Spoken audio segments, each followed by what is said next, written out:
রহমতুল্লাহি ওয়া armed forces medical college ভর্তি পরীক্ষার ফল প্রকাশ। সেনাবাহিনী পরিচালিত বেসরকারি আর্মড ফোর্সেস মেডিকেল কলেজ 2024-25 শিক্ষাবর্ষে প্রথম বর্ষে MBBS কোর্সে ভর্তির ফল প্রকাশিত হয়েছে। রোববার 26 জানুয়ারি এসএসসি বা এসএসসি জিপিএ এর ভর্তির জন্য লিখিত পরীক্ষা ফল ভিত্তিতে মেয়াদ তালিকা প্রকাশ করা হয়েছে। আর এর মাধ্যমে এএফসি বা ক্যাডেট বাধ্যতামূলক সেনাবাহিনীতে যোগদান ক খ গ ঘ 4টি করে 13 জন প্রাথমিক স্বাস্থ্য পরীক্ষার জন্য নির্বাচিত করা হয়েছে।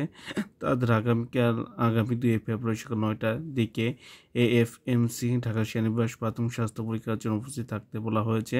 প্রাথমিক স্বাস্থ্য পরীক্ষা ও চূড়ান্ত ফলাফল প্রত্যেকে বহিষ্কৃত এসএসসি মূল সনদপত্র আঙুল সনদপত্র 2 পাসপোর্ট ছবি রঙিন ছবি বহাল রাখতে হবে। আজকে এ পর্যন্ত সব ভালো থাকবেন, সুস্থ থাকবেন। আসসালামু আলাইকুম ওয়া রাহমাতুল্লাহি ওয়া বারাকাতুহু।